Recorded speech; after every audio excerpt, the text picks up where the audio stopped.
Ducto solitário dilatado. Qual BIRADS devo utilizar? Essa é uma das mudanças previstas para a nova edição do BIRADS, então vamos falar um pouquinho sobre isso aqui. E a primeira coisa que eu te pergunto é, você sabe o que é um ducto solitário dilatado?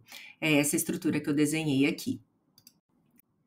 Nessa ilustração aqui, que eu tirei do BIRADS da 5ª edição, que é o que a gente está utilizando, ele descreve como uma estrutura tubular, que está aumentada ou dilatada, e geralmente a gente vê isso na região retroareolar, e não tem uma correspondência do outro lado. Mas o mais importante é que o próprio BIRADS já falava que se não tivesse outros achados associados ou uma alteração clínica, geralmente era um achado de baixa suspeição. O problema é que na hora que ele descreve as lesões BIRADS 4A, ele coloca no exemplo um ducto solitário dilatado, ou seja, uma lesão que deveria ser investigada através de biópsia. Para fazer essa recomendação, o BIRADS se baseou num estudo, mas era um estudo muito pequeno, com poucos pacientes, em que foi encontrado 10% de malignidade em pacientes que tinham na mamografia um ducto solitário dilatado. Acontece que desde então, quando essa última edição do BIRADS saiu, já foram publicados outros estudos, pelo menos 2, muito significativos, que mostram que a chance de malignidade neste achado é muito mais baixa do que isto. Esse aqui é o primeiro desses estudos, em que eles avaliaram 87 pacientes com esse achado de ducto dilatado nos diferentes métodos, não apenas na mamografia. E eles encontraram apenas 3 casos de câncer, e esses casos de câncer estavam associados ou a fluxo papilar suspeito ou a nódulo palpável, ou seja, todas as pacientes eram sintomáticas. Segundo esses autores, o que era importante para indicar a biópsia, um sinal de alerta? Os ductos mais dilatados, eles compararam e eles viram que as lesões benignas tinham em média um calibre de 4 milímetros, enquanto as malignas 6 milímetros. E a presença de vascularização interna ao ducto no estudo Doppler. Conclusões desse estudo. O ducto dilatado solitário é um achado de baixíssima chance de malignidade, que só deve ser valorizado ou investigado por biópsia se a paciente for sintomática e se for encontrado no ultrassom um achado de dilatação ductal com conteúdo hipoecóico ou heterogêneo vascularizado ao Doppler. Agora, o segundo estudo, esse de um grupo brasileiro, doutora Verônica Aires, eles avaliaram mais de 9.000 mamografias, descobriram que o ducto solitário dilatado é um achado muito raro, menos de 2% das mamografias, não encontraram nenhum caso de malignidade nesse achado mamográfico, muitos dos casos foram biopsiados e outros acompanhados, e quando relacionados a patologias, eram patologias benignas, principalmente papilomas ou alterações fibrocísticas.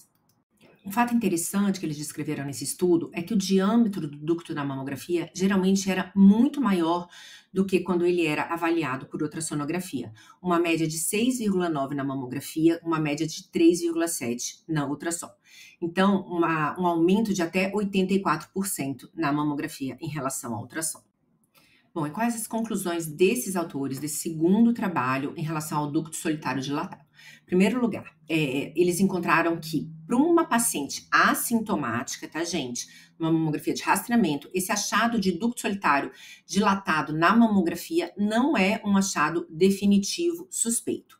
Esse ducto deve ser avaliado com ultrassonografia e só deverá ser investigado com biópsia se for encontrada uma lesão dentro desse ducto. Lembrando que eles não encontraram malignidade nesses casos. E eles também orientam que um ducto que deveria ser investigado seria um ducto com uma dilatação maior do que 5,5 milímetros na mamografia, porque aí sim vocês encontrariam um ducto realmente dilatado no ultrassom. E aí eu mostro aqui um caso da prática diária, um exame de tomossíntese de uma paciente com um ducto bem exuberante, dilatado. Essa paciente tinha queixa clínica, então, portanto, é uma paciente que tinha que ser investigada. Quando a gente faz ultrassom, a gente encontra, sim, um ducto dilatado com um conteúdo hipoecóico no interior, causando essa dilatação. E quando a gente faz o estudo Doppler, que foi o que foi preconizado naquele primeiro estudo, a gente confirma que há uma vascularização no interior dessa lesão. Essa paciente foi investigada e era um caso benigno, um papiloma ductal.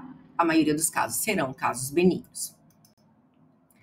Então, gente, só para finalizar, O BIRADS deve sim trazer essa atualização, e esse slide fala exatamente isso, que se for um achado da mamografia, a gente deve fazer um recall se novo ou se estiver aumentando.